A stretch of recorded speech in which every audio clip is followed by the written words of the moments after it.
Today, I'm joined with Brother Ali. He's an imam and therapist. We'll be picking out his brains, but it won't be a normal podcast. It'll be a conversation style podcast. So we'll bounce off each other. But what I want to do is ask you, just to set the pace, ask you your first question in regards to what was it like growing up with a father? What was your experience like, bro? Yeah. And it's such an important thing because growing up with a father, we realize is such a important thing. Yeah. And alhamdulillah, I had the opportunity to grow up with a father, right? Like I think some people don't, and we realize that not having a father in the home leads to so many outcomes for children that is not very positive. More drug use, more absenteeism, a lot more difficulty with children. Now that's not always the case, mashallah. There's examples that I can think of where single mother homes have done amazing things, and the stature of a mother is important. But for me, alhamdulillah, personally speaking, being able to have my dad at home, he was an electrical engineer. He would go to his 9 to 5, come back, and be active with us. Now, I was born later in his years, but even then, he still did a lot to take us out and do things that he was able to do to the best of his ability that he could afford, because he had 6 of us, mashallah. Oh, mashallah. Being able to take care of that many of us is... Ali, sorry, can I pause you there? Okay, so are you the eldest in the family, or what is your... I'm dad in the middle, so I have 2 older brothers, an older sister, and then 2 younger brothers. Oh, wow. Okay. Yeah, so I guess I share the middle with my And do you know when he was parenting you, did you feel any sort of favoritism, like so he favors my older brother or my sister, or did you ever go through that or experience that yourself? Of course. Yeah. I think so, because the reality too is, like now being a father, you see things in a different lens, but obviously going through it as a child, I would feel that. I would feel sometimes, I know he's favoring my brother, or he's favoring, someone else. Sometimes, I think what parents do that can hurt. And something that I'm trying to be mindful of is not comparing, right? Like comparing siblings to each other, or comparing a cousin or someone else that we're acquainted with and saying, so-and-so is doing that, how come you can't do it, type of thing. And so I think I definitely did feel that in times growing up, but not enough that's left a mark on me to say, that's what it was always like. Ali, let me question that a bit more further. In regards to raising your own children, so you're a father of 3 at the moment, about to be a father of 4. So you got 2 boys, 1 girl. And do they feel any form of that coming from them? Meaning what you went through, do they say, "Oh, Dad, why are you spending time with her or him?" Or like, do you get that? Or I don't get that where they're directly saying it, but I get that where I'll be noticing it. Right. You know what? I take that back. My eldest did say one time that he's like, you're playing with him, but you're not playing with me. And I'm like, no, I'm playing with him because he's done with his homework. Once you're done with your homework, we'll play as well. So hurry up and finish your homework. And so, the challenge is, because my eldest, he has ADHD as well, it makes it harder for him to get through some of his tasks, where it's easier for his younger brother to get through it. And so now his younger brother gets to end up finishing his stuff, and his younger brother is in a younger grade, so his homework is easier, and gets to hang out with Baba, and he feels like he doesn't. And then we miss out a little bit. But I try to be mindful of that, because it's like, I don't want him to feel that way or not feel like he gets that connection. Or if we're going to bed, making sure both of them get hugs and kisses before they go to bed. Like I want to be as fair and balanced to both of them. So I try to go out of my way to be attuned to it. Ali, that is so interesting that you said that, because I've got this unorthodox method with my children. So I'll give you an example what it looks like. I got 2 girls, and I would say to one of my girls, "You're my favorite." And I would say it like that on purpose. And then the other one would hear, and she'd be like, "Dad, I can't believe that you said that." And then when I'm with the other one, I say, "Baby, you are my favorite."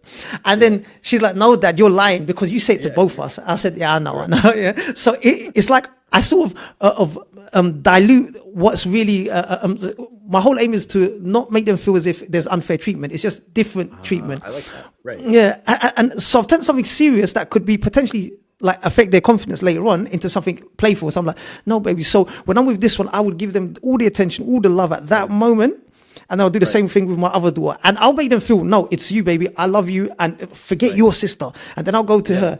But the beautiful thing is they both know that I'm doing it to them. So I make it obvious. Like, I'm going to be that way with her. I'm going to be that way with you. And they both know it. And then, but Ali, with my son now, my youngest son, it's, before he would come up to me and get that kind of attention because he was the one who's feeling left out. He's like, why are you kissing all the girls, Dad? Why don't you spend time with me? Why don't you kiss me? Like, and I said, Baba, you know, because the way I treat them, they're more softer, they're more tender. They need that sort of love. The way I show you love is just spending time with you, doing activities. So the way I show it to you is going to be completely different. And he gets that and he's like, oh, okay, I understand. So I'm a bit more intentionally, let's say, rougher with my youngest boy because I'm trying to mold him in a certain way. So it's like that. And Ali, it's always a juggling act. And it's because before I was trying to be the same, but then I've realized actually they need different qualities to build them up in life. So my girls could be a bit more softer. And then there's another thing as well is to recognize what each of our children's temperament is like. So, for example, Ali, I could be softer with my I'm harsher with my youngest one, but I can't be harsher with my middle daughter, say, for example. And this is all about recognizing temperaments and not treating them equally. It's a crazy one because equally to me means not treating them the same way, but treating them according to their temperament because it's what they're used to. Yeah. So it's trying to understand each child's temperament and just give them the right medicine in their way that they understand it, bro. Yeah, it's dude, that's a wonderful thing, mashallah, because I feel like what you're doing then as a dad is really honing in on what each child needs. Absolutely. Sure you provide that for them, and then also just making sure that, you know, I don't want them to have kind of this favoritism thing in their head. I've been dealing with it, and I think it's a wonderful way to do it. There's this interesting thing, right? So in therapy, we do this thing called love languages. Children have them as well, and the reality is, when you can figure out their temperament, what they like, what they dislike, etc., you're able to lean in and provide them with what they like more, and spend time with them on that, but then also build them up in areas that you know they need to be built up. That's the most amazing thing of what you just said, because it's like you're looking at them and understanding them to give them the right level of tarbiyah that they need, right level of upbringing that they need to benefit, which is great. And Ali, do you know what is the craziest thing is? I'm thinking I've got it figured out. Okay, so I understand their temperament, but then there's another layer where it's each phase they're changing, so they need a dad to show up in a different way. So before I could be very authoritative, I can give them an instruction and then they'll follow. As they're growing up now, I have to now converse with them. I have to explain why, Baba, because of X, Y, Z. And then also, if we take it a level up, I have to also now take a step back because they will not listen to me. They'll listen, but whether they do or not, that's something else. So like each phase has its different love language changes through time as well, bro. You know, that's what I've experienced. And the reality is the boys and the girls also have the differences in them too. Biologically, we're different. For instance, girls are more attuned, sensitive in their hearing, such that when we speak louder, it sounds to them like we're yelling. So we have to be kind of mindful of how I speak to my boy versus how I speak to my girl, and how it interprets for them. And so it's a very important thing for us to look at some of those nuances as well. And like you said, as they grow up, there's going to be the changes. And developmentally, there's changes, right? Biologically, there's changes. Psychologically, spiritually. And so even Islamically, what we've learned from the advice of Ali radiallahu anhu is the first 7 years we play with them, the next 7 years we teach them and we mold them in those 7 to 14, like very formative years. And then from 14 onwards, we befriend them, we become more friendly with them. And if we think about it too, when we were teenagers, we felt like we knew it all, you know, like of course, you guys don't know as much as we know, and we're so know it all. But we didn't want that parenting style at that point. We wanted them to understand us more, and we were looking for that. And so we see more conflict come in this like pre-teen, tween time frame. till the teenage time frame, and then it starts to balance out as they get a bit older in their late college years. Ali, that is fascinating that you've just said that. Like, my eldest son, he's approaching 15 in a few months, and I'm literally going through what you just said in regards to when they're at their teenage years, they think that they know it all, and meaning, like now sometimes I've been talked down to like as if they are the authority figure, and I am the one who is either old-fashioned or inexperienced, or dad, you don't know what you're talking about, you don't understand me, and that is another challenge in itself. Every phase has got its challenge, and it's I can't apply the same mindset, and there's also a patience where us fathers have to hold back, and because we want to give them their wisdom, but they're not ready to receive it yet, because it requires for them to also go through experiences. It's like we've lived it, we've been there, we've done that, and we're trying to tell an inexperienced person to catch up with our experiences. So when daddy says this, you need to listen, but they're also trying to figure things out for themselves. Maybe that logically that it might make sense, but they can still go against the grain and think, no, you know what? It's my decision. I'm going to do it anyway. Like, so it's having the patience to let them go is well, bro. So yeah. And subhanAllah, I'm not there yet, so I can't even imagine what that's like for you, bro. It's not easy. I can't imagine, because I'm guessing he's your firstborn too. So it's You're right. Yeah, it's definitely a little bit more difficult. We always put a lot more pressure on our first child too, just because it's our first child, and we expect so much more from them as well. And that's the hard part. It's the challenge of how do I let them go and make sure I give them enough rope. Yeah. Them either. So I can't imagine. I'm definitely not there yet, but from everything that I've heard and everything that I've experienced with my clients and the different families, that's definitely one that comes up often. Ali, do you know, there's like that saying where, do you know when Allah hands us a rope to turn back to him, we're going to make the mistakes. I try to relay the experiences I've had in comparison to the relationship I've got with my creator. It's like this, my creator is guiding me, he's telling me, he's showing me signs each and every day, he's giving me reminders, but I'm still going against what he's saying. But at the same time, our creator has been so merciful, he's throwing us a rope again. There you go, come back to me.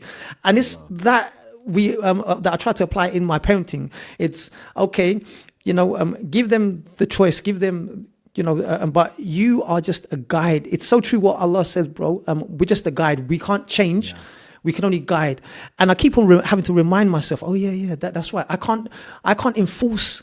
I can't force him to do things. I can only just guide and it's like taking a step back. It's what Allah's doing with us. In some sense, he's taking a step back and giving us all the choice, the power to do that action. But at the same time, he's saying, look, I'm here. I've got your back. You just need to turn to me. You just need to ask for guidance. It's having that approach. Yeah. Wow. So, sorry, bro, just went into one. No, that's good, dude, because that's exactly it. And I feel like it's so important for us because Allah Ta'ala likens the parents and their maqam and their stature highly, right? And that's why we have to respect our parents and we hold them in higher esteem. And the womb comes from rahmah. And there's so much tie-in into the importance of parents and the degree to which we're supposed to have esteem for them. So being a parent too, it also puts us into the position of how do I forgive? How do I have that mercy? And then when I go and I violate Allah Ta'ala, I need to think about it the same way. Absolutely. And so it's a wonderful way that you put that. And the reality too is as we kind of go through this pruning process of like raising our children, they're going to continue growing. And all we can do is kind of help prune and keep it clean, become a stronger tree and build the roots and make sure that we gave them that foundation and we nourished them and we gave them the ideals. And now as your firstborn is at that age where it's like, I can't tell him what to do, but I can show him, I can talk to him about my own struggles. I can, do it in different ways that still give him a message without saying, you need to do this, and no, you can't do that. But to some degree, we still need to do that, right? Like if there's you're right. There's still a bedtime. There's still chores. There's still things that need to be maintained in the house. Because if we don't do that and we do this kind of gentle parenting approach to our boys, we're doing them a disservice because reality is we need to make them into men. Yes, and if yes, we don't yes. give That's them right. the opportunity to become men by teaching them, look, sometimes things are going to be hard, and Yeah, sometimes you're going to be upset with me, but it requires you to be able to hold that inner patience and that inner anger. One of the things my son said to me that yeah, Ali. I thought was interesting, right? So it's hard, even as a therapist who knows what to do and not to Yeah, do, we forget and we'll get caught up in like impatience. And so, I got angry with him and I said, I forget even all the things I said, but I know I wasn't happy about it and yeah, I didn't like it. And so I told him afterwards, like, I apologize. I got upset. I shouldn't have, yelled at you that way yeah, and other things. And what he told me after that, he's like, no, no, no, Dad, no, it's okay. I'm like, no, listen, look, it's important for me to tell you when I'm wrong as well, because we see that one of the most important things in relationship is repair. How do you deal with the issue after the issue, right? So yeah, we yeah, had yeah, an yeah. argument, we Yes, had a yeah, yeah, conflict. How do we repair that now? And it's a yeah, very yeah, important thing to do, because if we don't do that and we don't teach our children through our own actions and through yeah, talking to them, he almost was just like, no, you don't need to apologize to me. I'm like, it's good that you have that attitude. Yes, I don't necessarily need to, but at the same time, I want you to see it so you do it too with your own siblings. And so when I tell you to do that with your yeah, own siblings, there is something that you can look at and not just say, well, you don't do it to us, because, they love doing that. They love putting into our face what we're not doing either. So it's yeah, important for us to kind of acknowledge that we need to lead by teaching them as well, because yes, we should control our anger. And yes, the yeah. Prophet ﷺ said that's Yeah, what the strong man is the one who isn't the wrestler that throws down the other person. It's the one yeah, who can control their anger. And that's such a difficult thing to do when we lose patience. But that's what emotional intelligence is. And we need to be able to have learned it ourselves to be able to teach it. And when we do fail, we recognize we're humans and we have the capacity to make mistakes. And it helps us humanize our children too and let them know, yeah. yeah, they're going to mess up too. And when we can remind ourselves, dude, we messed up, we have to be able to let them get that message back. So I think it's important to try to do that as much as we can as well. Ali, in addition to what you were saying about when it was important for you to tell your son what you've acknowledged and what you're sorry for, there was something profound. And one of the fathers I was speaking to in the past, he was saying, Mahbub, bro, the way I deal with my sons is this. I think what is more important than the conflict is the follow-up. Oh, wow. Okay. It's Yeah. what happens afterwards, because we can have a conflict and sometimes that we say sorry, sometimes that we don't, but he's saying it doesn't even matter if the conflict is messy. Forget that. Because if we focus too much on the conflict, the follow-up is the actual repair. It's like what you was talking about. It's the repair, it's the acknowledgement. Yeah. Paying more attention to that for me made sense, because it's fundamental. It's like, okay, this is what happened. All right, so what if it happens? Things are gonna happen. We're not always gonna see eye to eye. We're gonna make mistakes, and that's fine. But it's what you do afterwards. It's exactly what you've just said, Ali. Like, I'm just emphasizing even more on what you've just said about the follow-up. It's because you're shown acknowledgement. It's a form of, do you know what, our follow-up is actually a form of us repenting. It's that psychology that we have with our maker as well. It's like, okay, I've acknowledged, I've taken accountability. Oh, Allah, please forgive me for XYZ. And with our son, it's the same thing that Ali is so profound. It's like this. Yeah. I don't have the best relationship with my eldest son. I really don't. But what I do have is this. My son feels safe enough to turn to me anytime. And that is all that to me, that is exactly, it's like what we said. My relationship could be all over the place. He could be upset. That's fine. He could just even if there's distance, but the fact that my door's open, son, I'm still standing. Whenever you want to, and 90% of the time, Ali, he's turning back to me.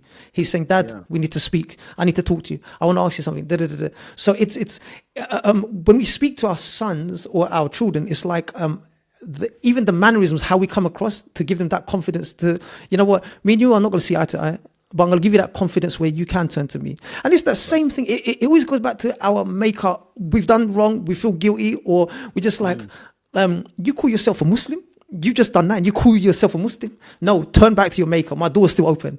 It's that kind of psychology. And I found that profound, Ali. I really did. So even to this day, and I'm so, I'm not even threatened about how a relationship is, because I'm trying to do my best in terms of just keep that door open. And when he's speaking to me, it's yeah, it's I'm just listening. I'm like, okay. And there are times when it even gets heated, Ali, and then we just leave it like that, and then we just continue another day, because the door's always open. It's sorry, Ali, I'm just going into one. No, that's huge, dude. There's like a bunch of questions I want to ask you with that too, but we'll leave that for another time. No The problem. reality is, I love the analogy that you give there, because I think that's the way we have to look at it. Because our relationship with our Lord is our relationship with our children, right? And so the Precisely. Prophet said, "Khayrukum khayrukum li ahli," right? The best of you are those that are best to their families, and I am the best to my family. So the Prophet ﷺ is telling us, right? Like, what use is it to be the best to people outside of your home, when inside of the home, our homes are collapsing and falling apart? That I see in therapy that is so important, and gives me a perspective that I think helps. I used to stay very busy, teach Sunday school, do community work, go to work, have a side job, do a bunch of different things. And I almost was too busy sometimes for my children. And so I had to cut down like my counseling hours and make sure that, from this time to this time, I'm present, I'm home, and I'm there with them. Because I started to see it. Allah Ta'ala showed me, look, all of these families and the children that you're talking to, what are you seeing as common themes? Well, one of the things that I've been seeing, and I'm seeing a whole lot more, our families are starting to they're hoteling. We come in. Give an example. Give an example of that. The kitchen is the common hotel lobby. We'll all come in. We have our own devices. We're going to go back to our hotel room, which is our room. We don't even have family dinners together as much as we used to have family dinners growing up. And so what I hear from these children is, like, my mom and dad don't know me. They don't spend time. Sometimes there's the extreme where it's too much. They're always in my business. But what I've seen more often than not is absentee fathers. Like, fathers are not spending enough time with their children, especially the boys that I've had to counsel. I would ask them, they don't have a template or a father figure or a big brother to look at, to be able to gain an understanding of what it means to be a man, what it means to grow up. The reality is they have something called mirror neurons, right? They are always going to, when you're stressed out, they're going to have sympathy. They're going to feel you, and their mirror neurons are going to now start to emulate the things that they see. So if they see you're absentee, like some of the couples that I deal with, where I see the guy has had an absentee father, will now start to exhibit some of that in their own relationships. And sometimes you see the reverse, where it's like, I want to make sure I course correct it and I get it right. But there's a profound effect that we have. We leave behind in this form and manner. And I'll come back because I went all over the place here. No problem. The reality is, when we have these families dynamic where, mom is burdening most of the home and the child rearing, and the father starts to become absent, we start to lose out on key areas of development for our children, specifically for our boys, that are needed from their father. And so I got to see what happens when parents are not home. We're just going to buy you with our love. We're just going to, you want an Xbox? Here's an Xbox. Here's video games. And then that's what I hear from the parents. It's like they just play video games all the time. Parents, do you know who their friends are? Do you know what their interests are? Can you tell me what their favorite video game is? And so it's like, we don't even know that much sometimes. And that's terrible, because it's just like, listen, your kid might like to play video games and might not like the Quran as much as you want them to. But meet them where they're at. If they're playing video games, play video games with them. Take them outside and play basketball with them. Do something, get into their lives and get involved.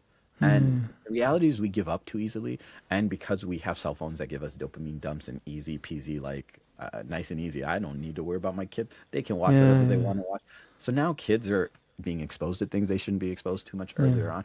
We're so disconnected.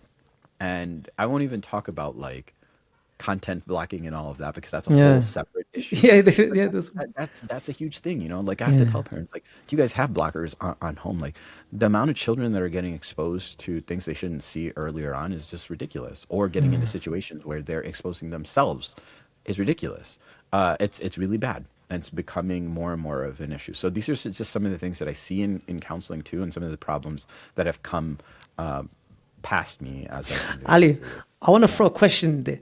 Do you think is it the devices or is it our lack of engaging and taking part?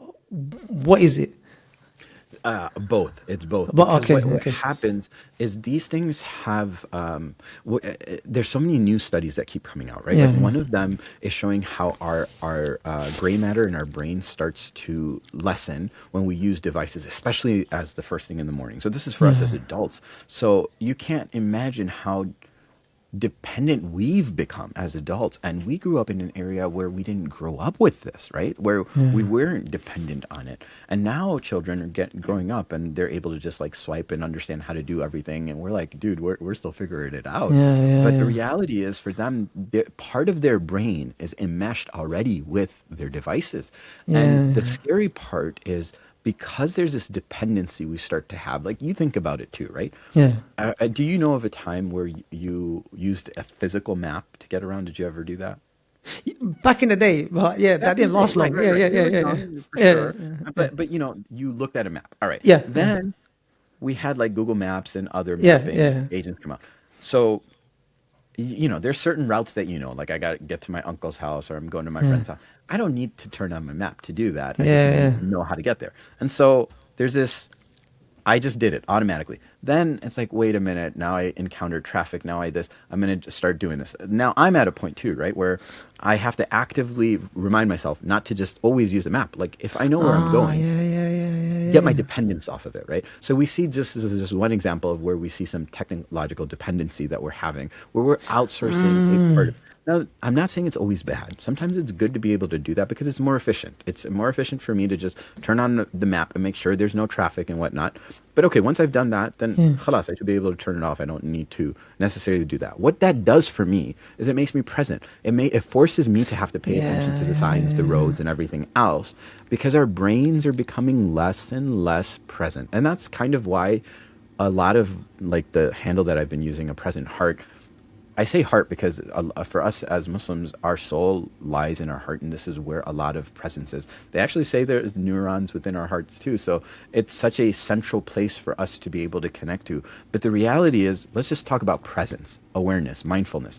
These are all some of the same concepts. Yeah, yeah. But what the phone and these devices do to us is they take us away from the ability to be present, and being present is one of the most difficult things for people to do. If you think of anxiety is the worry of something that's come behind me, like, I did that, I said that in class, I shouldn't have done this, or I have a big test coming up, I have this thing I'm worried about telling dad, or whatever it might be.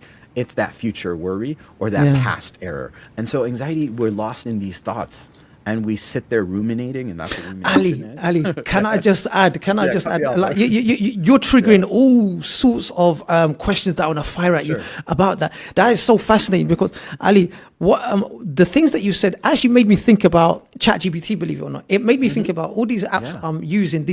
And you're right. If we are not aware, we're actually also shutting down our thinking capacity, our problem-solving capacity. Capacity. It's like that thing that you was talking about when you're driving. What do? Do you ask for the directions, or do you actually take a seat and think, okay, how am I going to figure this out? That is being robbed off us. And we are becoming dependent on those things. And it's so true. It's like what you said. It's now the relationship is causing a big disconnection to the point where, if we cross a certain limit where we can't function without it, we're like, so say for example, okay, this person just texts me, okay, I'll go to ChatGPT. What does it mean? Da, da, da, da. Like I'm asking him or ChatGPT everything, where I should be able to think independently from the machine, from these things. You just said it. Thinking independently, right? So that's the scare that I have, is like, when we take away the ability to be cognitively independent, what happens? It's easier for me to control people when you're no longer controlling yourself and really That's and exactly that's the danger. So that's where they say that the level of addiction that children or teenagers have with devices is worse than heroin, worse than these hard drugs. They get addicted. Some of the screen time that children log on their devices, which is, we can see how long have you been on your device. 9-10 hours is normal. And it's like, 9-10 hours of your day is spent in a device. Yeah. 8 hours, like, just think about that. That's so much part of your day that before we would be able to use that time and do something with it. We would do crafts. We would be forced to be bored and come up with games ourselves. And that kind of creativity that forced our brain to kind of find and tune into something is being lost and robbed of all of us, not just our children. You're right. And that's why when you mentioned the ChatGPT thing too, like we tend to outsource some of that too much to AI. The reality is, look, what would you do when you don't have that crutch to stand up? How are you going to get around? And I think that part of it is important for us to look at, because if we don't, then one, we can't emulate to our children, because that's the other thing. And my parents are on their phone, so I'm going to be on my phone. My parents are going to care if I'm on my phone. And that's why it gets into this hoteling thing. We just end up into our own wants and desires and our own likes and habits, and we don't get to do things together as much, neither as couples, neither as families, and we end up in that nafsi realm, which is what scares me, right? Like, we know that in the akhirah, in the day of judgment, we're all going to say nafsi, me, I need to worry about me. And that's for sure, we need to. But we've become so kind of self-obsessed in this era of modernity, where it's like, you be happy, you need to take care of yourself. I'm not saying that that's not important. It's important to have self-worth, self-love, self-respect. Those things are important. You need to have some level of that. But not to this extreme that we're seeing, where it's just like, now I need to make a boundary between me and dad. And it's like, well, why, right? Like, sometimes it's healthy and we need to do that. But we've come into this thing where if mom and dad are telling us something, we're now all of a sudden like, they're gaslighting us, they're this, they're that. And it's like, where are we coming up with these words just because we hear one TikTok on it, and now we're now assuming that's what it is? Like, what happened to having a good opinion, right? Like, that's one of the most important thing for us to have is husn al-dhan. And we have to do that for our parents, first and foremost. Ali, that's really interesting that you said that, because there's also now we're also at a stage where our competition is the devices. It's like this: why should I listen to my dad if I can get that instant like or instant dopamine hit? It's like, my dad's one, whatever he tells me, it requires effort, it requires me to restrain myself, or it requires, whilst this one, I would rather just like get that hit of making me feel good, but not progress. And that's why it's like a drug. And this is the thing that we're constantly competing with. Influences and attention. It's just constant back and forward. It's what do we do? I mean, Ali, because we are also hooked on it to a degree, or even in different areas. They're hooked on it to games and entertainment, but even us, there's a condition where we're hooked on it for work. It's everyone's all hooked, and the way it's going on, technology, and it's like what you said. You're absolutely right. We've been robbed of the faculty to think. We've been robbed to the faculty of feeling, empathizing, communicating. All of these essential bonding skills have just been stripped. 100%, and it leaves us more impatient and more vulnerable ourselves as fathers too. Because then, when I've been on my device, and I come back home, you're going to be exhausted. There's a level of exhaustion that comes from the constant dopamine dump. And you know what they say helps that? When you're feeling tired and it's just like, I'm so tired. And we hear this all the time. We feel this all the time. The reason we're all so tired all the time is we sleep like garbage. We're not sleeping properly. But then when we're awake, we're constantly on our phone more than we need to be. And we're getting this dopamine dump, and the brain uses so many calories, and it burns through what we eat and all of that. And so when we're just getting these dopamine dumps and all that, that's being used up. It's being used up, so you will get tired. So the thing you're supposed to do to kind of feel not tired at that point, if you're not tired from exhaustion of working and moving boxes and being on your feet, that exhaustion requires you to go and do some physical activity. When you now do push-ups, pull-ups, you start to use your body, that exhaustion that you're feeling starts to go away and it balances out. Because we're having so many imbalances, and one of the largest ones, and I've seen this too, it's just like when you're starting to feel this, go and do that, and it completely changes things so in a way that we need it. And sometimes for us as dads too, like before we enter our home, right? And for me, I work from home, so it's so important to be able to take a moment, like you have your squat rack, your rack and all of that. It's like, all right, what can I do real quick? Right? Even if it's just a few pull-ups before I enter back into my home and be dad again. How can I reset just a little bit to get into that mode? How can I welcome my wife might be tired and exhausted. My children are going to want my time. We have to kind of set ourselves and expect what's coming so that we don't get in there and go, oh my God, I got hit by like a tidal wave. It's like, Ali, right. If a tidal wave's coming, prepare for it. Right. So how do we build that awareness? Because we sometimes are going through the mechanics. It's like as if we're on autopilot. I'm going to go to work, come back, see to the kids, see to my responsibilities. It's sometimes that we have no time to think because we're just really caught up in that moment.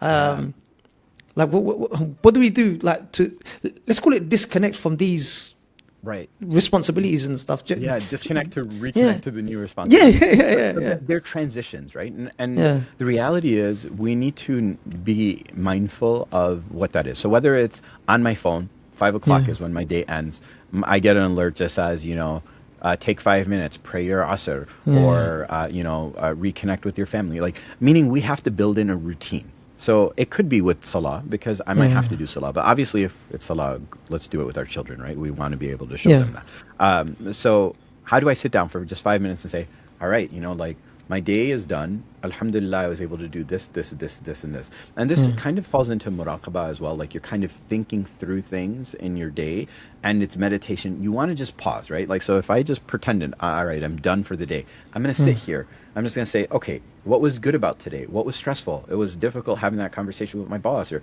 whatever it might be. And then I'm going to say, what am I taking back, right? Like, what do I want to tell my wife about and vent to her about? What do I want to not bring and stress her out with? So I want to be mindful of kind of where I'm at. And the only way I do that is by just sitting down and doing one self-connection. Once you do that, then just do 5 minutes, push-ups, sit-ups, whatever you can do, right? Jump in place, anything. And then now, once your blood is moving, you're able to come in and you'll feel happier internally, because physical activity is one of the greatest ways to start feeling better. The second we do that and we go upstairs and we say, okay, look, I know the kids came home. My wife has been dealing with them for the past 2 hours. They had their homework class and they're doing this or whatever it is. You know what their routine is like. And so you want to be able to meet it, and you want to bring the best version of yourself, because we want to teach our children to be the best versions of themselves. And they can only do that, again, the mirror neurons. They're going to see us. No matter what we tell them, what we show them is what they actually will pick up on. So if we show them a better father, a more emotionally intelligent, grounded figure that's walking in through the door, that's happy to see them, that's bringing in positive energy. Imagine, right, like when we have darkness and the sun starts to come up and how that starts to light up the world. When we have that light, like for me, it's daytime. I think for you, it's nighttime. It's such a different vibe, the daytime and the night. Absolutely. And it's a different vibe when you show up with negative energy and when you show up with positive energy. So if you come in like the sun, oh my God. It's beautiful. Boom, everyone's like, ooh, he's here. They're excited. And that's what the Prophet ﷺ was like, right? Because that's how he was the best to his family. He wasn't just the best to his daughters or his sons, Allah yarhamhum, he was the best to his family, all of them, to his wives, sallallahu alaihi wasallam. Sometimes, like for us, we get caught up with what our wife said or did or didn't do. And then we don't see all of the positive things that they are doing. And it's something so important for us to be able to just take a step back and appreciate and to fall into a lens of gratitude, because gratitude is one of the most powerful ways to change our inner self in a way that allows us to direct a positive outer self. And so it's important to do that. I think stop, recollect, do something physical, enter like the sun, and do that. You're going to be met with the tidal force and darkness. Of course. That's what awaits us on the other side, right? And if we can help kind of regulate our wife first and just help her say, hey, honey, how you doing? We meet her. We give her the love and connection she needs to de-stress from her day. The children see, oh, look at that. Look at what dad's doing for mom. As well as obviously meet our children and meet them with like warmth and energy. And they need that. They need to be able to get that. The more we can do that, the more they will do that back. So. Ali, I want to transition to Sure. teenage years. Like, so Yeah. what was it like growing up as a teenager? So we've Yeah. touched based on childhood. The next phase, the teenage Yeah. years. What was it like for you? What was the relationship between you and dad like at those years? Those years started to change. So, okay, I feel Okay. like with dad earlier on, it was definitely more authoritative, do this, don't do that, and all of that. As I Yeah. started Yeah. to get older, and I think being a middle child too helped where, my older brothers are taking the heat on some stuff, and my Yeah. younger Yeah. Yeah. brothers are keeping my parents busy. And so I fell into more responsibilities as well, like, take care of your younger siblings and to help in different areas. I got my first job at 15. I started to make my own life in a way. Yeah. I also was responsible for the MSA or the Muslim club in the high school. So I became the emir, or was voted to lead Mashallah. that Mashallah. Yeah. at a young age. And Yeah. that helped kind of make me more formative in those years towards the deen, towards all of those things. The reality is, like, for instance, I didn't get to mention this, but Yeah. when I was growing up, a portion of it was in private Muslim school, a portion of it was in public school, and then a larger portion was in madrasa and doing hifz of the Quran. And a large part of my junior high, which is like 6th, 7th, 8th grade, so my preteen years went into that. And then by the time I didn't finish, but by the time I transitioned to high school, I had gone straight from madrasa straight into now public school. And it was a very jarring experience because here I spent all of my time for the past 3 years in a very different environment, and now I'm entering into a very different environment. But alhamdulillah, one of the things like my dad always did for us that we didn't appreciate at the time was, like, he made sure he got us up for Fajr and made us pray all of the prayers. And like, as a kid, it's just like, it's kind of annoying. I'm trying to watch X-Men here, Dad. I don't want to Yeah. pray. I can't pause the TV either, right? At that time, it's like, no, this is the best part. What prayer? No. And so we always had this kind of relationship where we would fight with that. But by the time I got into my teenage years, now I had to decide, right? And it's like, I have to make my own prayers. But prayers by this time became something that, because my dad instilled it so much, was just something I had to do and was something I was supposed to be doing. So I just felt like I was supposed to be doing that. And then obviously the added responsibility that came later. So for the first 2 years of my high school weren't that. It was me trying to break out of the computer lab and not be a nerd and not be away from people and start to make friends. It was a scary place. I was bullied before that, before I got into high school. So it was a tough transition for me as well, because I was scared of people in that sense, because I was just like, I don't know what's going to happen. And so Ali, can I ask you something about that? The moments that you were scared or unsure, what was the communication between you and dad like? Like, could you turn to him, or was he from that kind of, Yeah. So it's a great question. It wasn't there. It wasn't there. One of the things that I wasn't able to turn to them to get that advice in that direction. Okay. Because what about your big bro? Like, nope, I didn't get it from them either. They had their own things going on, and we didn't have that connection to be able to go and get that from them too. Because the reality is, everyone kind of just was doing their own thing in that sense, and I just didn't get that, and I didn't feel comfortable enough to do it, and that could have been on me. And so I didn't have that. I didn't have the outlet. One of the things that I used to tell my parents too, because by the time I was like in the later parts of my teenage years, I started taking my first psychology class and started getting into this stuff a lot. And I was telling them, I'm just like, you guys don't spend time with us. You guys don't do all this. And one of my uncles, because we had this big family gathering where we kind of vented and did this, and it was like the first time we ever did something like that, and it was awesome. And he told me, he's like, Beta, we didn't grow up with a manual on how to raise you guys, so we don't know what to do. And that was the first time that I started to empathize with my parents, because I'm just like, yeah, I get it. I didn't fully understand it then. I'll be honest, because I'm still just like, no, but my problem, and just looking at it in such egotistical way in that. Ali, sorry, I'm so sorry to stop you on that, because you've said something profound that I've heard many fathers say the same thing. They said this. I had the same problem with trying to connect with my dad when I was trying to tell him about my problems, but he was from an era where you just have to soldier on, you just have to keep going. There wasn't really about emotions and stuff like that. But then they realized that no one gave them that education, and from acknowledging that, they were able to make peace with themselves, with their with their dad. It's just, okay, you know what, I don't hold him to account for that, because he was just he tried his best according to what he knew at that time. That's it. Sorry, Ali. You're saying. I love that you zoomed in on that, because I think that's exactly the kind of point we need to remind ourselves of.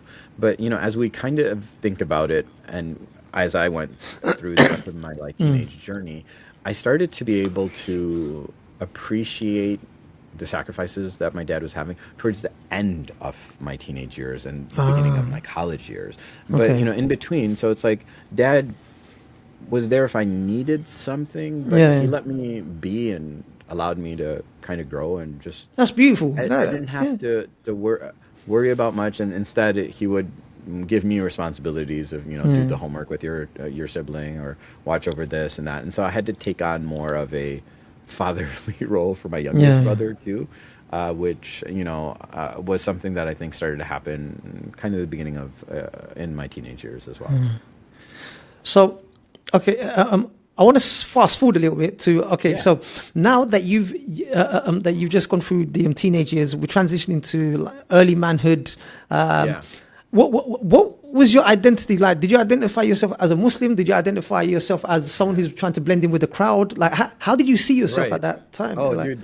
So okay. Let me take you through this journey, because there was my young manhood years, if you want to call them, are some of the most transformative years for me, and some of the most fun times, and not fun times as in the dunya fun times, but they really opened me up to the world. So I went from this scared boy who didn't know how to interact with people. By the time I came out of the other end of high school, and 9/11 happened while I was in high school, while I was the Amir, the president of the Muslim club. So I had to deal with a lot of different situations. And I used to wear a kufi on my head, the head cap, and I had all the different colors of kufis. I would match them with my t-shirt. And so everyone knew I was Muslim. And if I didn't have a bright colored hat on, I had a bright orange backpack with calligraphy all over it. And so I started to really dive into who I was in high school. And by the time I got to college, because I was in that water, I was swimming. So art. I love art, calligraphy, as you can see behind me.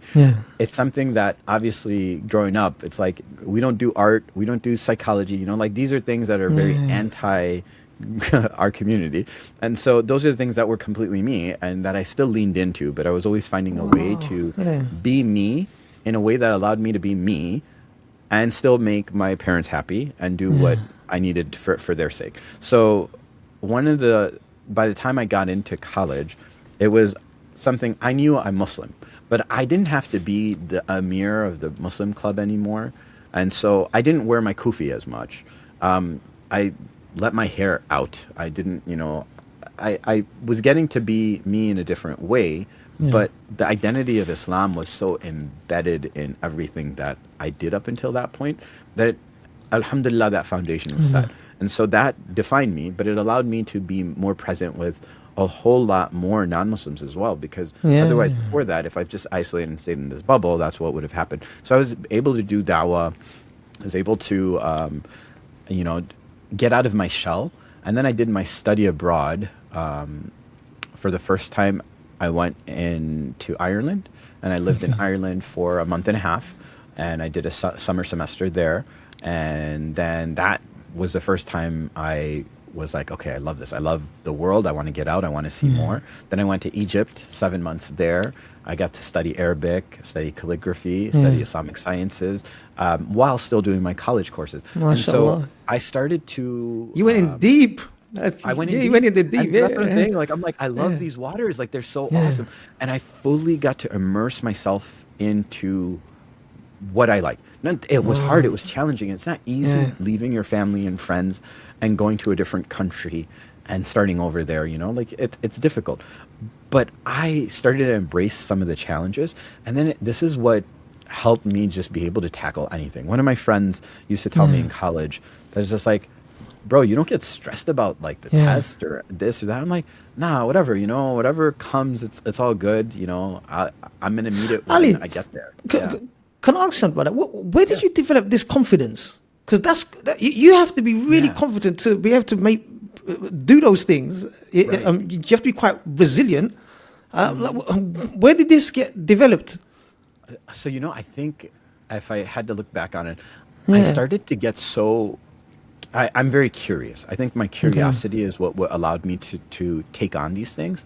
What I did was I saw that I really wanted to do something. Like, for instance, I wanted to learn Arabic.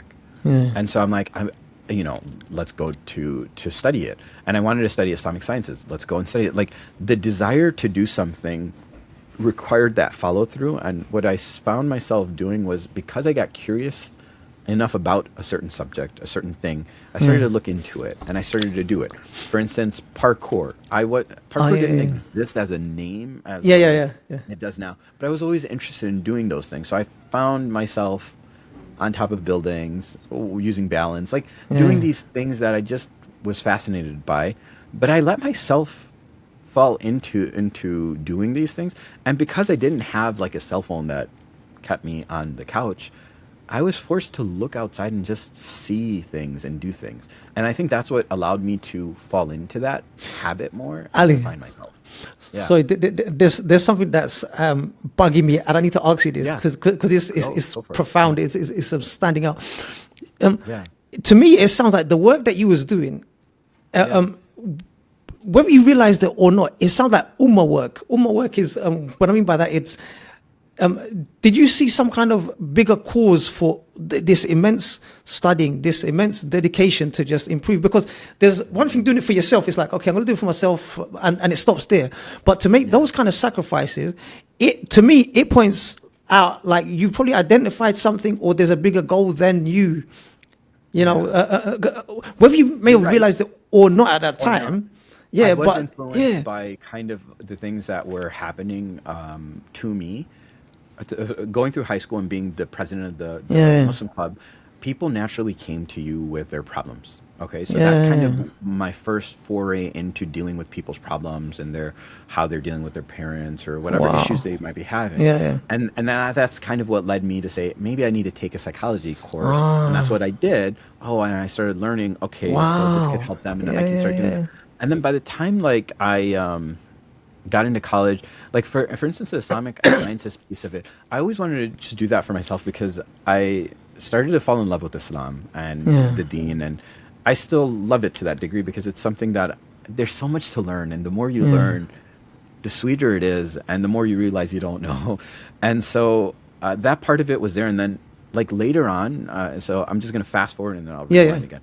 And after I graduated college, I did my first full-time job. I did it for a year, and I was just like, this isn't me. I went into the business world because I told my parents, because my mom's like, don't do psychology. You can't find a job. You'll go crazy yourself.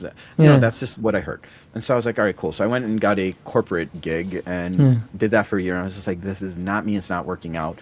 And then I quit and I went and studied in Yemen for 7 months. And I studied the Islamic side of counseling and spirituality because I knew by that point, forget it, I'm going all in. So I'm going to do this and I'm going to come back and I'm going to do my master's. And that's what I did do, alhamdulillah.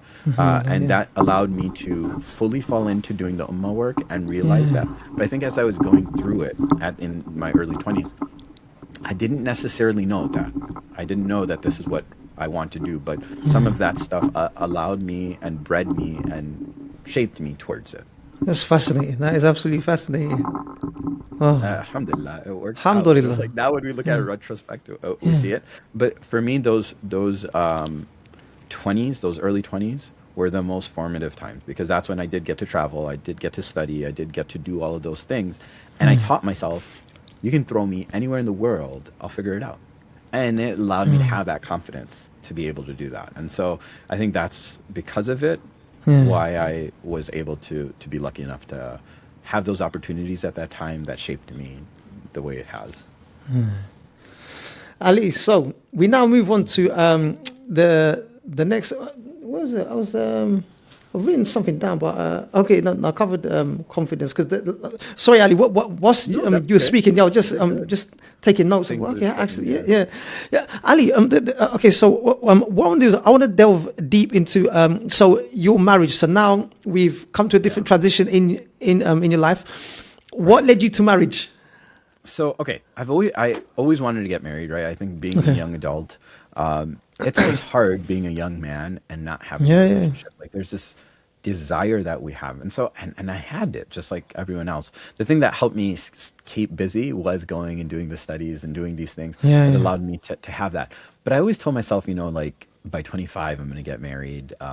That's the goal I had, and that was the age of prophecy. And got married, and so I'm like, that's what I'm going to do. And so, you plan, and Allah plans. Allah is the best of planners.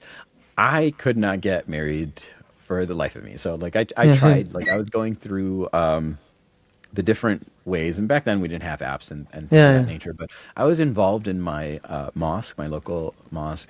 And to the point where, it's like I'm front and center giving announcements during Ramadan. So like I'm seen publicly. So I'm seen, I'm coming from a good family. I have a master's, I'm educated now, or I'm finishing my master's. I'm like, I should be able to get married. We tried, I want to say by 27 is when I was just like trying really hard. And nothing worked out here. And my aunt, who's married, is my Mami Jan, which is my uncle from my mom's side, my maternal uncle's wife. She's like, I have a cousin who has a daughter in Yemen. And I'm like, oh, okay. And she's like, would you be interested? And I'm like, I'm not interested, but I never thought I'd marry someone outside of America. Like, I just never thought that would happen. And so I started talking to her, and I was just like, oh, she's hitting all the questions. And the thing with me, because I was in master's and doing like counseling and understanding it already, I came in with all like the premarital counseling questions and all of this. So everyone that I was talking to, it was very like business like I just need to know this, and this. And I was able to get to what I'm looking for. And so with my wife, who at that time wasn't, she was answering all these questions and answering them right. And I'm like, this sounds too good to be true. Like this has got to be fake. And and it's important, right? Like, and I tell this to couples that are going through things, like ask questions that give you insight into temperament as well. So for instance, when your really sister important borrowed something or took something from you without your permission, how did you react to it? Is she patient? Is she reactive? Like trying to gauge that and play that. So a lot of those questions I started getting into too, because I'm like, all right, surface level, she's answering all of these. And so after a while, I spoke to her for, I want to say 3 months. And then we did a engagement virtually. And then 3 months later, flew out to Yemen, and I saw her physically for the first time 2 days before we actually had our nikah. And so, the thing we said, like, look, if we come together and things feel off, we're not going to go through with it. But, everything worked out, alhamdulillah. And so I got married. She was in Yemen for 2-3 more years after that before she came to the States, and we had our first child about a year after that. So we had a long distance relationship, which was hard, and that had its own challenges. But overall, that's what got me into marriage. And then fatherhood came like 3 years after that, and that's where Ali, when you had your first child, what was it like? What did you? What was going through your mind when the first time that you had your child in your arms? Like, what did you? I'm embarrassed to admit this, but I'm going to admit something before this, right? Which is when my wife brings a test and was just like, I'm pregnant. I'm just like, so I wasn't like, it's not the movies where I was. I was just like, I didn't react to it as best as I could have because I wasn't ready for it. I didn't think I'm going to be able to be a dad. I didn't expect that. I didn't expect it here. So many fathers say that. By it. And my wife always reminds me of how terribly I handled the news. I was just like, khair, it is what it is. But when I held my baby for the first time, and I had that joy of being a father. Like you look at the eyes of your kid and you just go, oh my God, this is from me. Like this is a part of me. It's this child, and now I'm responsible for it. So it was fear and joy. Like I think both were there because both feelings were present. And then as I kind of grew up with my first kid, it's amazing. Like it was really easy to be present with one kid and to be there and raise that one. It's when we got our second kid, that's when it got challenging for me. I'm not even going to sugarcoat it. It was difficult because then after that COVID started, and personally I was going through some things at that time too. And that was the very first time in my life up until that point that I started to experience anxiety. I did not know what anxiety was. I did not know exactly. Like I was able to handle things. Ali, did you?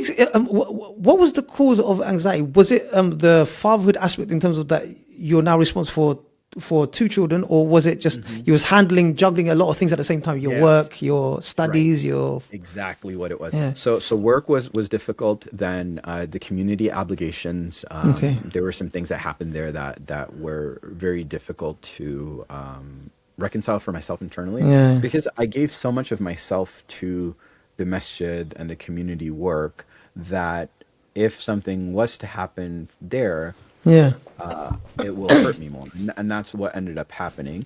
And so I had to kind of pull away from being myself in certain ways. I was no longer doing community work at the level that I was doing. And I was no longer teaching Sunday school because now I do have a second kid, and balancing teaching and doing that has become difficult. Work had its own stresses. My mom had her own health challenges. So there were some things that were happening in that time that just made it that much more difficult. And then just having two young boys, and as they grow up, right? Like, so he was 2 and he was 0. As they grew up, 3 and 1, etc. They're tough ages, but as boys, they'll tend to fight each other and be boys. And so they require a lot of energy too, because they want and it's important for us to do that, like especially at that age, to give them that rough and tumble play. They need it. They need it. They need it. And so it's so important to do that. And I think all of the demands of doing that, and then my wife had gotten sick. So it was just like a lot at once. And that's where feeling it wasn't, no, I became a dad too, and that's what did it. It was all of the other things that were happening at the same time that started to put pressure. What was your, there's two things that I want to ask you about that. Ali, what was your relationship with your dad at that time? Did you lean to him for guidance? That was the first one. And then the second one is, what was your coping mechanism like trying to juggle all of these things? So the reason why I said it was during COVID too is obviously the separation that we were all forced to have and endure at that time meant that I didn't get to do as much of those things that I wanted. So I didn't get to lean on my dad as much. And the reality is, I don't have that relationship where I'll go and lean on him for these types of things. Sometimes he'll be able to help, but what I've realized is it's harder for him to do, so I don't even put him in that kind of situation to do that. And then he, says, you know better and all of that, and he'll give me his 2 cents. But I never found it as something that I go to him for. That's just how my relationship ended up becoming with him. But during that time, I coped with it in different ways, and I think that's the part that was hard because I wasn't able to go to the gym. I wasn't able to do as much at home. So physically, what I would normally lean on, I didn't do. And so for the first time, I started falling into inability to do things. Like I started to get stuck in rumination. I started to feel depressed. I started to have these things that I'd never really experienced fully till that point, especially for that long.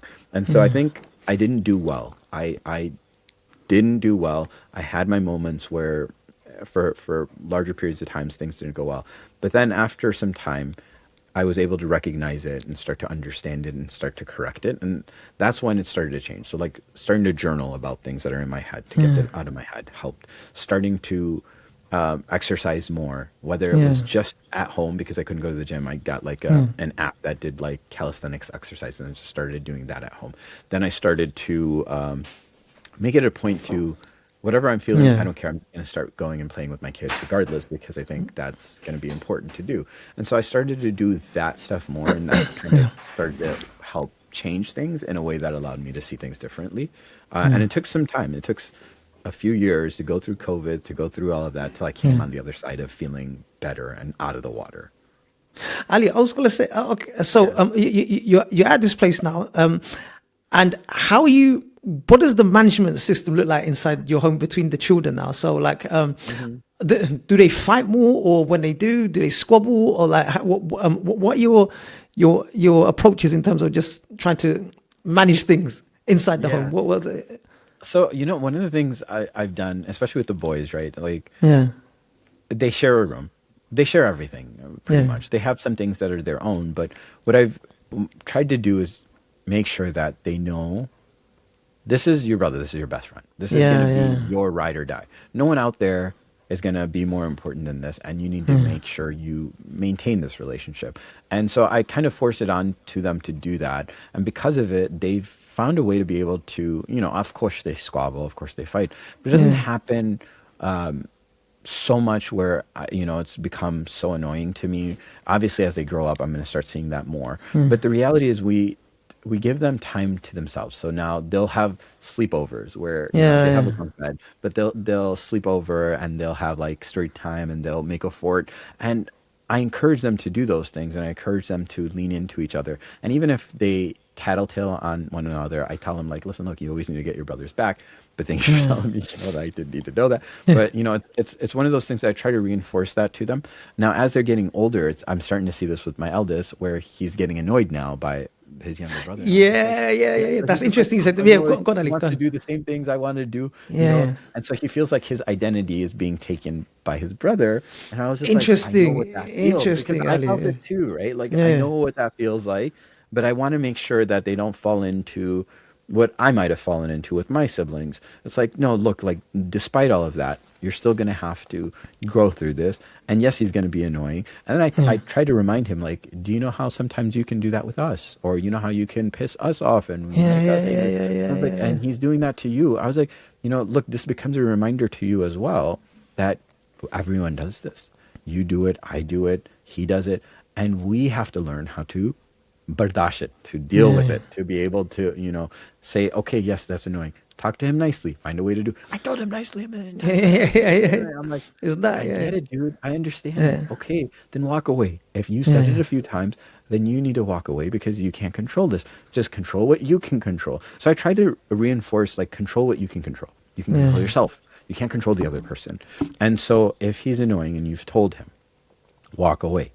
If that's not working, tell me. No need to bring out the worst of yourself, because that's not going to be what you're going to want for yourself, nor is it going to be good for us in our dynamic. So I try to instill that. And, alhamdulillah, I feel like my kids do a great job being comrades to each other. And they have their moments where they're not. But every morning they get up and they go play together. They'll watch TV together. They'll ride their bikes together. They'll do Legos together. Like, they do a lot of things together. And now my eldest son wants to do things with his friends too, and I'm just okay. And he's like, but I don't want my brother to come. And I'm like, well, that's not going to work. Sometimes we'll let you do that, but ultimately that's not always going to be the case. So it's like, I'm going to force him onto you and know that you're going to be stuck with him. Like, this is just the relationship you have. You're big bro. You have to take care of everyone that comes underneath you. You're going to get your time. I'm not saying you won't and will never do it, but you keep that communication with me open. When you need it, come and tell me. And so he has been good about, like, I need a break. I'm gonna go sit in my room. I'm gonna have me time for a second to just decompress. So he's figuring out when he needs that as well, and then he'll come back and like play with them again. So it's nice. Ali, it is, and absolutely, and there's a few things that you've actually triggered about my own parenting, and then brought a couple of things, like especially with the eldest one, because the eldest one, they're at a stage where they just want to branch off. They want to branch away from the pack. The younger lot would stick together, but the older one, it's like what you're saying, that he's formulating his own identity, his own new circle of people. So it's like, it all of a sudden becomes, my brother and my sister are nuisance. Hold on, not now. Let me just I want to do my own thing. I want to explore, but not with you guys. And it's so interesting that you said it's about maintaining that balance as well, to bring it to their attention to say, look, listen, that's fine. I understand that you got your time, but also take care of your youngers. And it's important that as us parents, we recognize this, that because Ali, what I realize is there's so many things, communication, the way that they see things. It's, we as fathers cannot be stuck in the same way that we've been doing things for years, and acknowledging different stages of our children's lives helps us to just deal with them a lot more better, because we've got that understanding. Okay, this is what you're on to the next phase now, and that's okay, to branch away. But as long as it's like what you said, you're eating together, you're praying together, you're at least doing things together in a family. And it's really interesting that you've just said that. Ali, earlier on, sorry, I'm just going to digress. Earlier on that you've told me that your eldest who has ADHD with that. Yeah. Can you tell me a bit more about that? Reason why that I'm intrigued by this, because I've spoken to a lot of fathers who actually suffer from ADHD, and it was interesting to find out how they are parenting and what kind of traumas they went through growing up, and the way that they parent is completely different to just your normal parents. Yeah. So go on. And this is the thing too. I think I grew up with ADHD as well, and it was just undiagnosed, and I didn't really understand it. I think it's just there. And so because of that too, like I totally get what he's going through. And I know how difficult it can be and how hard some of the things can feel, which is like the homework, especially, like I have to do homework and I hear my dad and my brother playing. Like those things add up. And so it's one of those things that I told him, I didn't tell him until just recently that he has it, because I didn't want him to have an identity that makes him feel less than or not fully understand it. And so, I told him, I'm like, okay, you do have it, and he doesn't fully understand what it is exactly, but I told him that's what makes it hard for you to be able to do all your homeworks or to keep your focus. And that's something that, you need to know, so you can work on that muscle and make it stronger so that you can get better at things over time. But what's important, and I tell my wife, and my wife reminds me too, is just like, it's a disability, right? It is there. It's not that they want to be defiant or that they want to do things the wrong way or forget to do things in inappropriate places. They don't want to do that. They just don't have the ability to do that. It's like me telling him to run if he's on a wheelchair. It's just like, don't tell him or expect of him something he's incapable of doing at the moment. So instead, it's, how can we teach him? How can we give him the development towards these things? And then also keep reminding ourselves of the fact that this is what we have to do. Like, we have to have rahmah, and we have to remind ourselves of doing that. And it's hard because kids push our buttons. And so the more ADHD becomes it even more difficult to deal with, because your buttons get pushed even more and boundaries get crossed, and it's just very difficult to handle. So we're trying to be more mindful of that and trying to do strategies to help him. So when you have to do homework, you're not going to sit here anymore. You're going to go sit there, and this is your timer, and we're going to turn on a timer so you can see how much time has elapsed. You're going to try to do one problem for every 1 minute that's happening, or every 2 minutes, depending on the homework assignment. And we're going to try to do it done in this 15-minute gap, and you get to see it, you get to visualize it, and you get to go through it quicker and be done with it. And so now we're trying to enable him with the tools that we know that exist for people to help them get through things like this. Ali, sorry, can I just stop you there? Okay, so could you just tell me, like, just a few bullet points? What are the symptoms of ADHD? Like, So ADHD is attention deficit hyperactive disorder. So there's two components of it, right? The attention deficit is the part where it's like they can't stay focused on one thing for too long. Okay. Right. They leave mess behind. They're always forgetting their water bottle or their lunchbox or their something, their homework folder. So it's like forgetfulness starts to fall in. Some of that is just kids themselves. When you start to see recurring patterns of certain aspects, that's when you start to see it. Now, hyperactivity is like they can't sit still. They just need to move. They're constantly fidgety, and that's why they have these fidget toys to help kind of keep you occupied, because your brain is just running a million different places, and and you're talking about one thing, and now all of a sudden they're telling you about something else. It's just like, dude, what the hell? We're talking about one thing. Like, why are you telling me about that thing? It's just like, oh, I was just thinking about that. So it's this constant like distraction and jumping around that happens. And it gets worse too, like the more like sugar we give them, the more screen time they have. That just makes things that much worse, because you have to recognize the brain is still being wired as our kids are developing, right? The prefrontal cortex, and this is the area of the brain that's responsible for decision making, that doesn't get fully developed until your mid-20s. Like 23, 25, around that age gap is when your prefrontal cortex is fully developed. So that's why you see kids do dumb things, especially teenagers. It's like, what were you thinking? Well, I wasn't thinking. That part of my brain hasn't been fully developed yet. So it's important for us as parents to understand ADHD and just development in general. Their brain hasn't fully caught up to their thinking in a way, so their executive function isn't there. And so with ADHD particularly, it's that kind of inability to be able to get things done to a point that allows them to be able to stay focused and on track the way we see with other children. Ali, the reason why that I said that as well is this. I have got a personal opinion about ADHD. So my opinion is I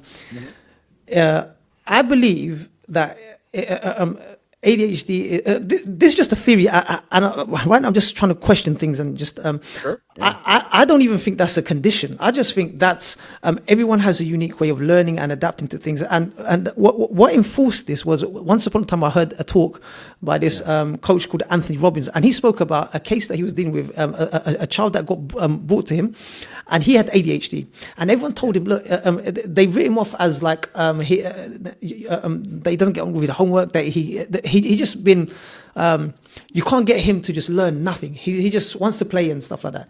And then he sat with this kid that actually suffered ADHD, and guess what? He found out something astonishing. He invested so much time trying to get to know what the kid likes, and when he found out what the kid likes, he got him to talk about it. And then as he was talking about it, more and more creativity started to happen. And all of a sudden he goes, now write about it. Now do things about it. And he was, all the things that you couldn't get him to do on a normal basis, like reading, writing, or whatever it was. When he tapped into that subject that he likes, his brain just went, that's it. And it opened up, Ali. It almost gets hyper-focused at that point. Yeah, hyper-focused. Yeah. You know, look, there's this thing I feel like with psychology in general, labels and like kind of diagnoses, right? It's important to diagnose something, but labels, and that's why I was like, I didn't tell my kid that you have this. I don't want him to think he has something that makes it less than. Because even with this, I told him, I'm like, listen, look, they say you have this, but the thing you need to know is all of these things, they're just a way for us, like you said, it's a way for us to learn differently. You're different just a little bit. And you look at things differently, and that's going to be a competitive advantage for you, like it was for me. I know I had ADHD, but it wasn't really diagnosed. But because I had that, that's why I got into calligraphy, psychology. You see, I'm very well versed in a lot of different things. My sister calls me the jack of all trades because of that. And I like to do that. I like being able to have a little bit of everything, because it expands my ability to do more. And that's a superpower, I feel like. So ADHD, if we just label people and we just say, you just have this, or you're just depressed, or it's more like you're showing symptoms of this thing. You might have it, but you know, you don't have to be defined by it. That's the difference. Right? Like sometimes being able to name something helps. So like there's this concept of name it to tame it. Essentially, if I know I'm ruminating, that's what that is, I can tame it now. Oh, that comes from anxiety. Okay, so that's what's happening. Now I can do something about it. Whereas, what the hell is happening to me? I don't get it. So being able to define something helps us get some directionality. But then letting yourself be fully defined by that thing and assuming that this is just what I am now, no, that's incorrect. Some of these things we can break past to a certain degree, of course. But the reality is we need to be able to have the understanding that you can. Don't let yourself feel like I've now been labeled this. This is who I am. This is how I identify myself. This is how I'm going to be. No way. That's your self-limiting belief you put on yourself. Sometimes you need it for certain aspects where we can't do anything about that. And this is what I have to deal with. Yes, this is what I have to deal with. I have to accept it. And this is just what it is.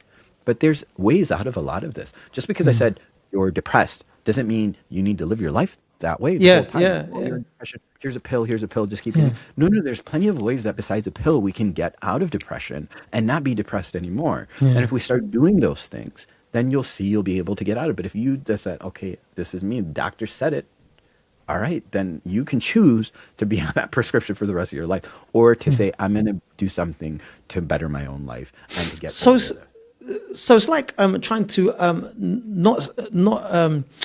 not anchor yourself to that identity. This is the be all and end all. This is who you are. This is your identity, and you're trying to break away from that. It's just this is a situation where we're at. It's not exactly. Yeah, it's not you, but it's that distinguish. Is that okay? Exactly I get that. Yeah, and if we don't do that, then honestly, we're doing ourselves a disservice because we're not allowing ourselves to get to a bettering of ourselves, and that's important. Ali, can I further extend that? Yeah. So what I've come to realize is that we actually have there's many fathers that I've spoken to, and there's a common theme that I've seen. And what is this? We've done exactly the same thing in terms of so say for example, I've got ADHD. Okay, this is what I've got, but it doesn't define me of who I am. So, and we've done this in fatherhood. We've done this in so many areas of our life where we've identified as, so say for example, I'm a man, and what makes me a man is because I got the money, I got this, I got that. If I strip those things away, are you still a man? Of course you're a man. Yeah. What is my core like? What is my core made out of? I am a servant of Allah. That is my core. All of these external things don't define me as a man. These are just tools I use to get from A to B, you know? And what we've done is we've pressurized ourselves by placing identity on our core. And so I've attached myself to money. So I'm not much of a man if I don't have money, for example, but that should not be the case. And in this, how I could reference it more is, as we go on in dunya, we attach things to ourselves, to our core, even more and more and more, until it defines us. Until we come away from the core center is, no, you're not this, you're not that. You are a Muslim. You're linked to Allah. That's all. That is as clear cut as that. But when we start adding layers into our identity, it becomes a crisis. And this is where I feel that we are at. We've taken on so many different identity to form us, rather than trying to keep it to the core. No, I've got some responsibilities. I've got duties to fulfill. This is who I am. We keep it to the core. It's like that. It doesn't shake. We're not shaken by circumstances. That whether we have this thing or not, it doesn't matter. I've got Allah. That is it. You know. And that's the thing. When I have my core intact, if I do have wins and noise and things that push, it can come. And exactly. I have been foundationally grounded. I've been rooted. I've established myself. And I think that's such an awesome thing, because when we start to get discombobulated and like out of sorts, it's important for us to be able to bring ourselves back to our core and understand, well, who am I? What is the makeup of me? You know, like you said, I'm a slave of Allah, I'm a servant of Allah. Okay, and what else? Well, I'm someone who, well, in my case, I like psychology. I like to do calligraphy. See, Ali, you've said there, what you've just said, that you've made that distinction. You said I like, not I am. So it's like I like doing this XYZ, but that is not who I am. I am my core is the Muslim, and I like So we get confused with those two things there, Ali. You know what? That's a very good call out, and I think foundationally everything ties back, and if it doesn't for us, because Islam perfectly encapsulates all the things that it needs to. I mean, it's the Lord that has put this together for us and has directed us and said, don't do that. Stay away from this. Cut this thing off at its roots. All of that is for a reason and for a higher purpose. And when we have that grounding and that core belief and understanding, because we come from Allah and we go back to Allah, our entire being here is out of sorts. It's always going to be ajib. We're never going to fully feel fitting into this world. And we shouldn't, because 100%, the reality is 100%. It's a passing of time, and we're going to be returning back to Allah. We need to return back to Allah with our book in order to attain the highest pleasure. And so you're right. I think when you strip it all away, the core is that If there's everything else, like you said, is and I like how you cut that. You're just like, I like, yeah. It's not I am this. It's like I don't want big difference. Yeah. Yeah, it's a Ali, difference. and it's that thing that you've mentioned earlier on about ADHD. You don't have to like, okay, you've got ADHD, but that doesn't define you. That's just a symptom. Like, say for example, but it doesn't stop there. Okay, so what? You got ADHD. Get on with it. Build it. Develop it. Like, okay, cool, no problem. No, that's it, exactly. Yeah. Don't limit yourself. And I apologize, but I have 5 minutes, and then I'll have to jump. No problem at all, Ali. No problem at all. I understand. It's one of the things that I think sometimes. This is the thing with therapy, right? It's like we can come and we can talk about something and just go through it. And Or we can say, okay, we talked about it. What do we want to do about it now? How do we want to change this? How do we want to move forward? And the reality is sometimes when we're in major depression and things of that nature, it's hard. But if we don't do anything to change, if we don't take a step towards change, nothing will change. If we do the same thing over and over, of course we're going to feel the same way, you know? And if we don't make a change, we don't do something to improve upon, nothing will ever improve. Change. Change. So change is scary, but change is also amazing if it can get me out of a broken place and into a better place. That's what it is. We need to and that's where that we need to do that effort to figure it out. Is that bit there of the journey that a lot of us get stuck. It's figuring out.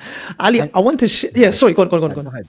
No, I was going to say, I think that's why it's so important to have the ability to do istishara in our religion. Istishara is seeking shura. It's the ability to speak with people and to get nasiha. So whether it's with our father, whether it's with our mother, whether it's with our brother, whether our sister, a sibling, a friend, whatever, that we're able to do that. But then we're able to do that with people that have the right lens. So for instance, if I go and I talk to a single guy about getting married, what is he going to offer me that's going to be worthwhile instead of going and asking someone older who's been married, what did you do? How did you go through it? Like, get the perspective you need from the right source as well. Don't go into echo chambers that sometimes we'll do as adults, and especially as children will do that. And it's like, we have to be mindful of not falling into that. Let ourselves be challenged in our beliefs and listen to people's perspectives to be able to see what do I need to do differently myself to kind of get to that next level of being. You were going to ask something, sorry. No, there was just going to be a statement. I want to do two things, Ali. I just want to share this statement, and I wanted you to just leave with one piece of nasiha that you would give our viewers. So just a quick, there was a statement that I want to share with you. A father once told me, he said, fatherhood is a gift, not a responsibility. Now, that to me is like this, Ali. In our time and day and age is this, our identity is been around responsibility. So you're not a father if you don't have or if you cannot fulfill the responsibilities. But actually, it's not even, our identity is not even the responsibility. It's a gift. The father is actually a gift, because the blessings that come with the father, taking care of the family, developing the ummah, developing his children, leaving that legacy. It's a gift. Allah has given a father as a gift. So it's like if the mother is praised so much 3 times, then the father is the one who carries you through throughout life. Because I've spoken to so many fathers later on in their life, they always say to me that, oh, if my dad would have been here, or if he would have been around XYZ, they don't say if the mother is so important in the first phase, but the father carries you throughout your life, because that's where they're seeking guidance from him, that sort of so it was just interesting the way he framed things, because fatherhood is frowned upon because you're not fulfilling your responsibilities. No, it's actually a gift. Fatherhood is actually a gift, and it needs to be highlighted.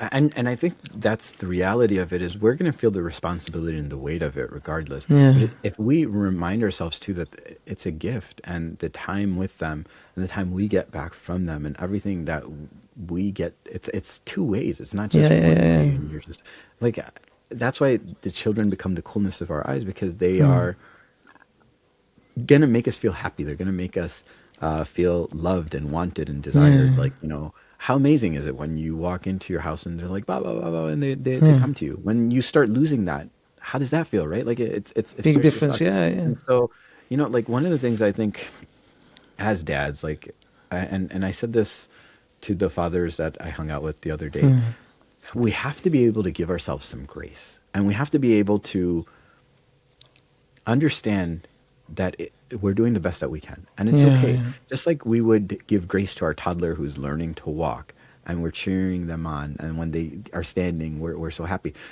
We have to understand we're still getting through this too, and we're going to have different phases ourselves, and we have our own challenges that we're going through too. And so you're doing the best that you can, and allow yourself to feel that. Don't beat yourself up over it more and more. Beat yourself up if you're not doing something, right? Like, sure. Like if you're not showing up, you're not there as much, you're not present with them, you're not checking in on them. Okay, fine. Some guys, we have to travel for work, but you can still call in and you can still check. You can still be available to your children in different ways. And it's such an important thing. Tell your children you love them. Spend time with them. And then one of the things that Sheikh Hamza Yusuf said that always stood out to me as like a notable quote on parenting. He said that children have been made to be a test on us. And our job is to remain patient through that test. So Allah subhanahu wa ta'ala created children to be a test. And our job, our task, our test is to be patient to endure them. Because the reality is they're learning. And we have to be able to be patient and loving enough to help them through that journey of learning. And so it's such an important thing that this is just the fitrah. That's just how it's going to be. If we can accept that that's what it is, accept that they're children, accept that they're going to make mistakes, accept that this is what I'm going to be tested with, and have to be patient because they will forever, the tests from them will always continue. Absolutely.